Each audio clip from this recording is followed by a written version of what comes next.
We had, a little while back, some bus drivers who had for a long time been receiving unemployment benefits through the Department of Labor. They were given a 9-month contract as bus drivers for the Savannah School District, and so they were in all effects permanent employees of the department. But the department, because they wanted to cut costs, they didn't want to pay for a 12-month contract, pay people during the summer, they would lay them off every year. And so with that layoff, they would apply for unemployment insurance benefits and receive them. Well, the current Commissioner of Labor, Mark Butler, put an X on that. He canceled their unemployment insurance benefits. And you, the Teamsters, the International Brotherhood of Teamsters, got a lawyer, got a team of lawyers, and sued Mark Butler. Yeah, good job. So they were going to receive their checks, right? The current Commissioner of Labor went with his friends in the legislature, got them to rewrite the law so that they would no longer be required to give those unemployment benefits to those Teamsters, to those bus drivers down there.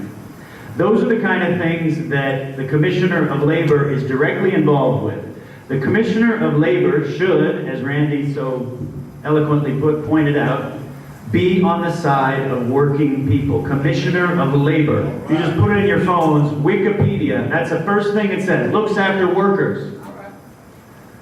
So we want a Commissioner of Labor who's going to run the unemployment insurance program in a way that helps workers get back on their feet, stay on their feet,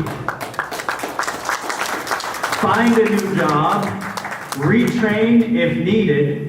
The current Commissioner of Labor has reduced the unemployment insurance program, actively lobbied to reduce it to one of the lowest in the nation, so that now you have 14 weeks.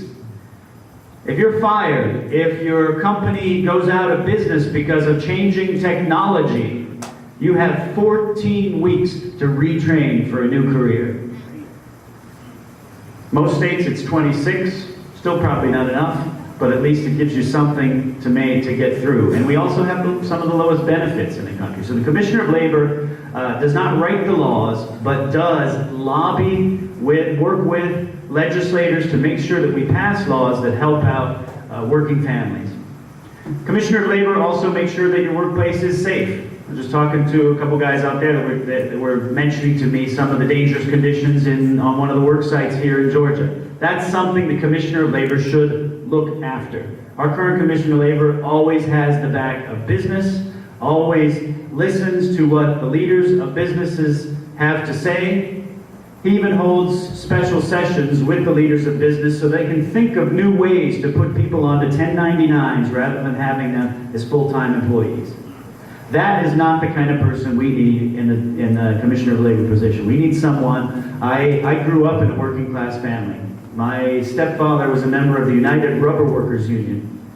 In 1980, I saw the beginning of this push against organized labor, which is our democratic right. Our right to express our collective bargaining capacities is a right guaranteed by the Constitution, no. But we saw in the early 1980s the beginning of this fight against our right to do that. And the new president at that time, fired the air traffic controllers who were on strike. Fired them all. Fired them and brought in scabs, sending a message. You know, it was less important for the air traffic controllers, although it hurt all of their lives.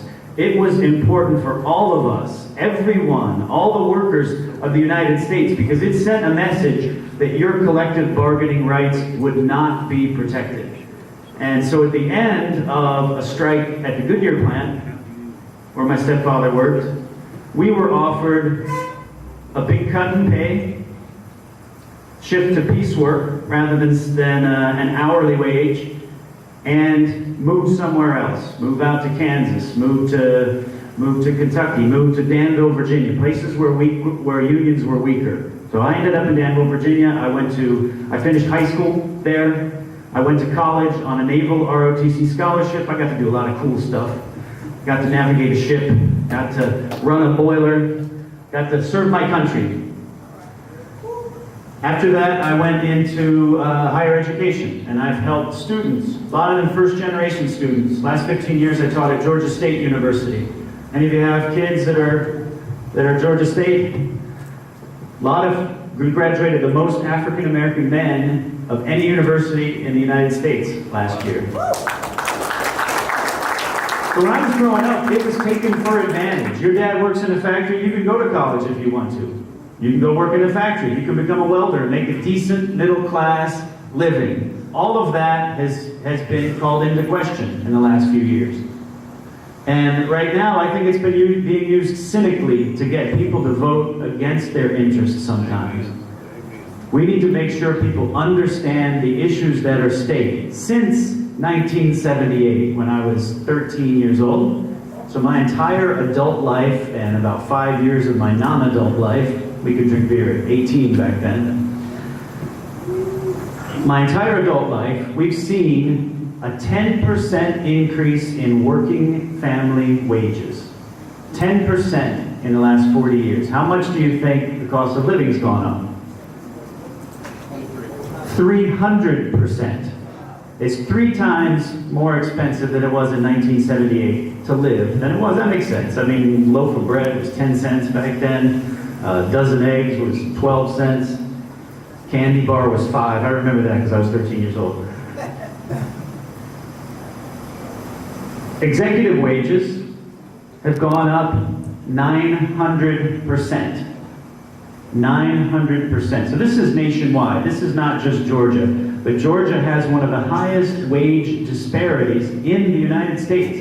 We're in the bottom 10 for wage disparity. That means poor people here, rich people here. We got very wealthy, we got very poor. And so we're not doing a good enough job to provide a pathway into the middle class. We do a pretty good job at creating high-paying jobs in Georgia, and then we hire people from Chicago to fill them.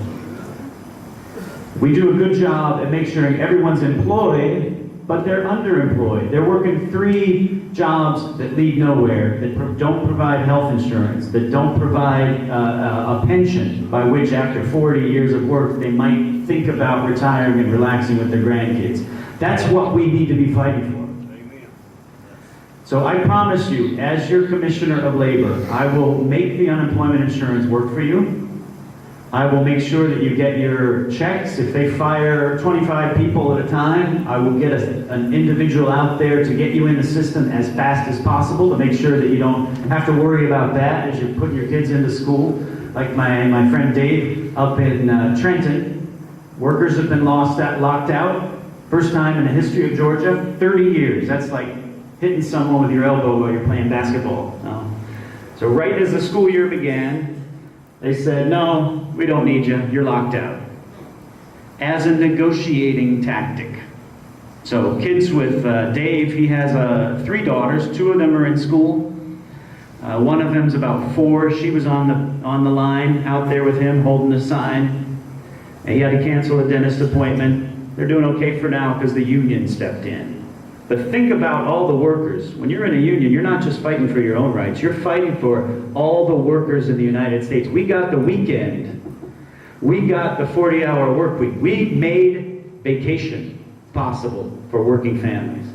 So we're fighting for the people who are not in unions too. Now, when you fight for your rights, when you fight for your salary, you're bringing up in right-to-work states, and Georgia is the first among the right-to-work states, salaries are an average of 3% lower.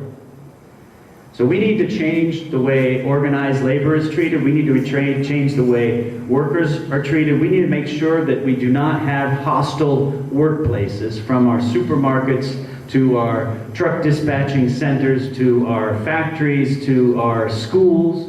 We need to make sure that the nobility of work, of people working to better themselves and support their families, is protected and is supported, and I promise that I will do that for you. I'd love to answer a couple of your questions. I do have to get over to the Painters Union because they're opening up a big training center. Apprenticeship programs are going to be a big part of my platform. We need to make sure we have a path into the middle class for everyone. And right now we have a wage gap between, I have people in Clayton County, they say, oh, there are no jobs here that pay more than $7 an hour. And yet we have the film industry, as you know, good paying jobs. We need to get apprenticeship programs that get kids straight from high school going into those programs. We need to retrain our people in prisons, transform our prisons into colleges so that the people coming out will become productive members of society and not get caught into whatever got them into trouble in the first place. So I look forward to meeting all of you. I hope you will support us because we are going to win this election this year. We're going to make Georgia not just the #1 place for business, but the #1 place for working families.